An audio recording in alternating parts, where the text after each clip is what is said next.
I Am a Better Man for That is the title of this installment of Ezekiel Kralen's ongoing story. Email correspondence, May 18th, 2023, meaning last year. Subject, keeping one muffin ahead of the game. One muffin ahead of the game. Continued. More last Tuesday's meetup.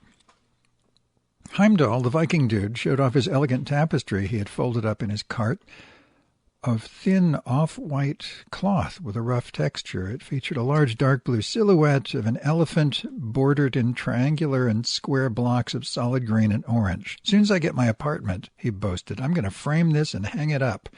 He added he's going to have his own place soon, 2 or 3 weeks from now. Wow, that's exactly what I need, Deke exclaimed, as he does for anything someone has that he thinks can be sold for a princely sum of $10, in quotes, dollar or more, but pretends it's of personal value for his own enjoyment and nothing more. In other words, a trickster's scam.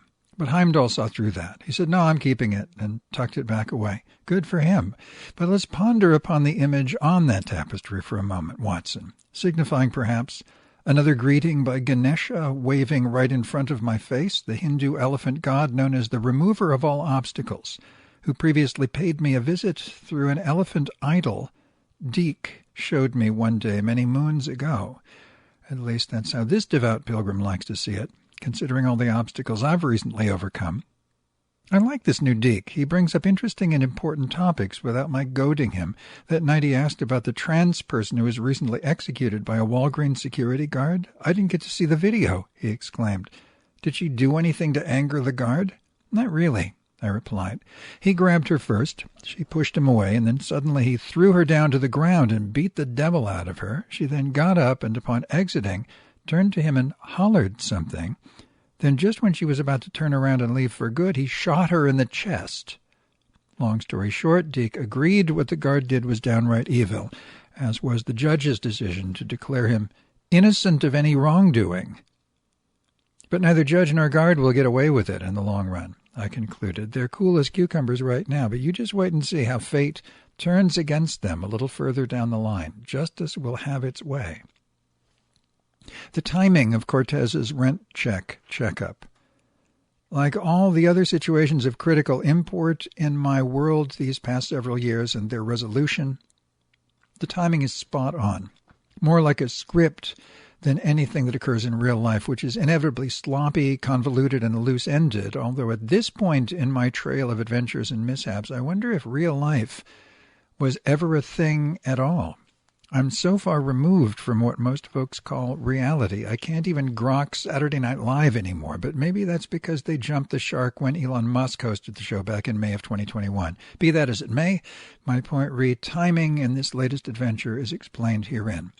No sooner had I hinted to Magdalena that she query a blah-blah's attorney as to what happened with April's check than our new quasi-manager Cortez knocked on my door to provide a concise answer. And so it goes. Every crisis in my Brindlekin Tales always comes with its own resolution in short shrift, like a plot in a comedy of errors that is scripted.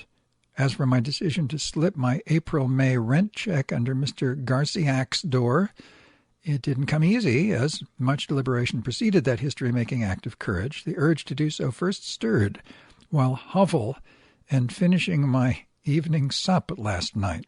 Go ahead and slip it under the door, a little birdie told me, though more likely a pterodactyl, but I digress. You have nothing to lose at this point, Zeke, and everything to gain. The urge was so strong by the time I finished washing the dishes, brushed my teeth, did my plantar fasciitis workout, and downloaded the latest YouTube videos for later viewing, I actually broke out my checkbook and filled out a check for 2 months' payment with the memo rent for April/May 23, signed it but left the date part vacant, figuring I should wait until I hear from my attorney first, which would most likely be tomorrow, but not so sure about that. Then I set aside the check and kicked back to watch some of those new videos until I could no longer resist the nagging, slide the damn check under his door already voice clanging in my skull. So I grabbed the check and wrote yesterday's date on it, May 17, 2023, placed it inside an envelope sealed with a puppy sticker, then suddenly found myself standing outside room 209, still hesitant and pondering whether or not it's a good idea.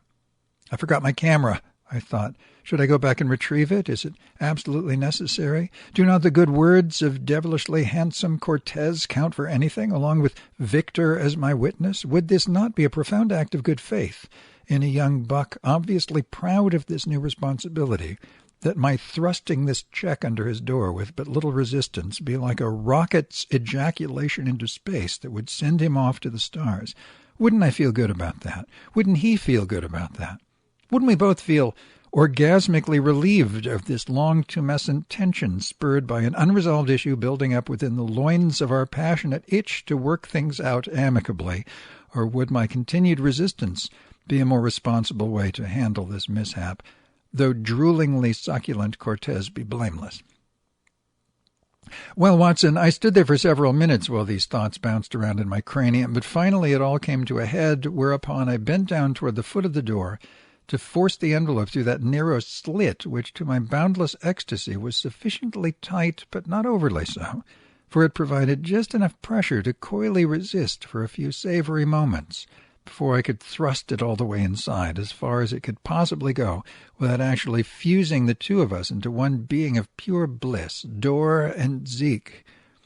At this euphorically trembling point, I knew no one else could manage to work it back out with their fingers, except Cortez himself, should he choose to do just that, and decouple with the deep, slow moan of a job well done, or just let it remain stuffed up that proverbial tight crack according to his pleasure, and my ability to firmly deliver my long-suppressed payload with the rigid and prolonged salute